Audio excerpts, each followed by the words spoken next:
Selamat datang di No Sleep Indonesia, tempat di mana kamu bisa dengerin cerita-cerita menyeramkan dari internet. Sambil nyantai, mungkin sambil rebahan, atau nemenin kamu sebelum tidur. Aku Will, host kalian hari ini, dan cerita yang aku akan bacakan kali ini diambil dari subreddit No Sleep. Sebuah forum di Reddit yang isinya kisah-kisah menyeramkan yang ditulis oleh orang dari belahan dunia yang berbeda-beda. Jadi, matikan lampumu, tarik selimut, dan siap-siap buat dibawa masuk ke cerita malam ini. Istriku Lin telah bersamaku selama 6 tahun dan kami baru menikah 11 bulan. Sepanjang hubungan kami, semuanya berjalan normal. Tidak pernah sekalipun aku melihat ada tanda-tanda aneh dari dirinya.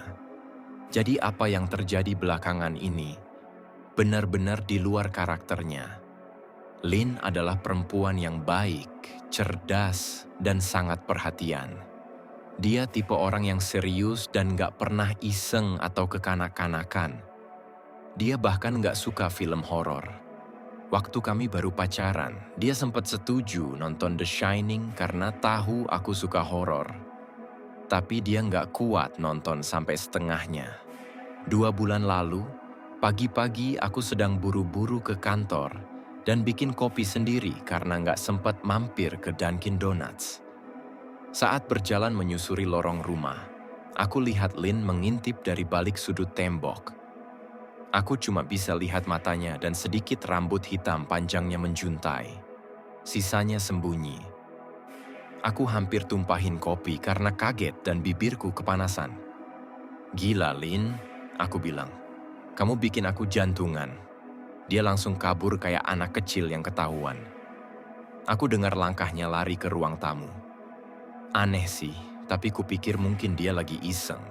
Aku teriak, "Aku cinta kamu, dasar aneh." Dan kututup pintu sambil dengar dia ketawa di dalam.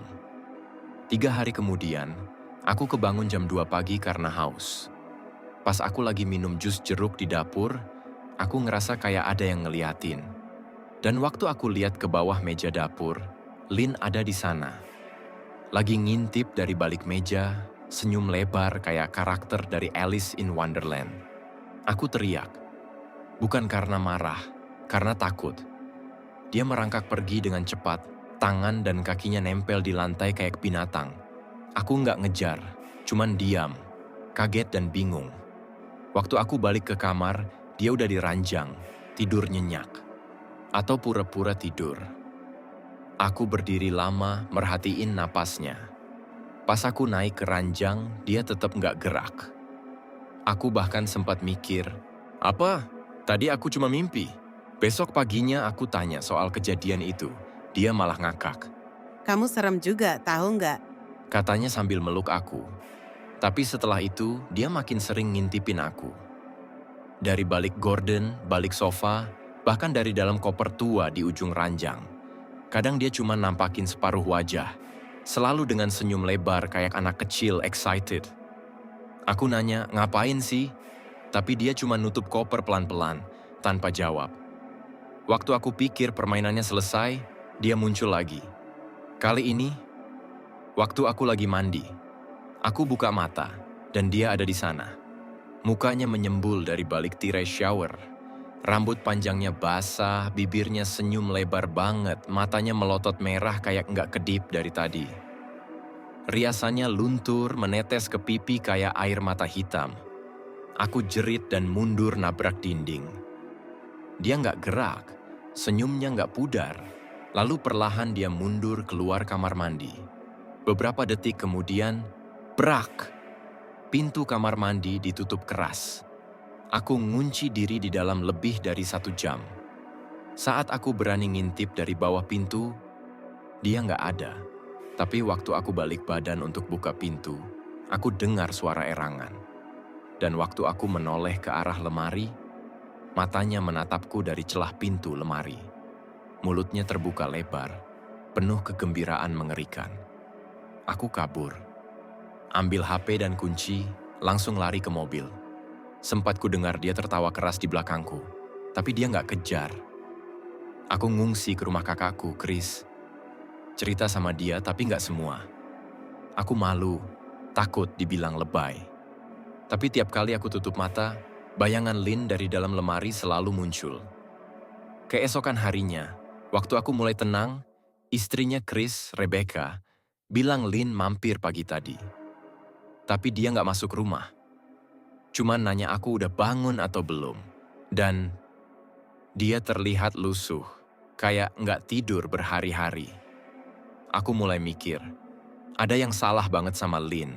Aku hubungi ibunya Mariana, tapi reaksi dia dingin banget.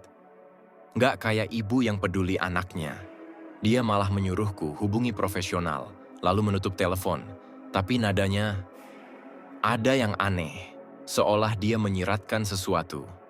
Akhirnya aku dan Chris sepakat untuk kembali ke rumah, cari Lynn dan coba bantu dia. Tapi saat kami sampai, rumahnya gelap dan bau busuk. Kami masuk.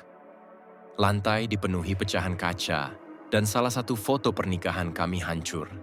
Dan saat aku buka lemari kamar, aku menemukan puluhan bola mata, disusun rapi berpasangan. Ada yang sebesar kelereng, ada yang kecil, mataku membelalak.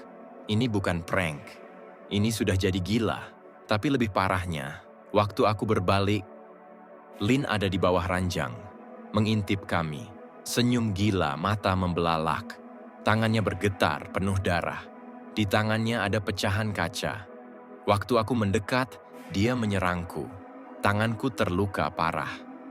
Chris panik dan kami kabur. Tapi sebelum kami sampai ke tangga, dia sudah merangkak keluar. Senyumnya berubah menjadi marah. Dia mengejar kami, tangannya masih menggenggam pecahan kaca. Dia melompat ke punggungku. Aku berhasil melepaskan diri dan lari keluar rumah. Aku dirawat di rumah sakit, 11 jahitan di tangan. Polisi mencarinya, tapi dia menghilang. Kupikir sudah selesai, tapi 40 menit lalu aku menerima pesan dari nomor tak dikenal. 3 kata saja, aku menemukanmu. Dan foto matanya yang mengintip. Aku tahu itu, aku yakin. Sekarang aku di motel, sendiri. Mengetik ini, tak tahu harus bagaimana. Aku merasa sedang diawasi.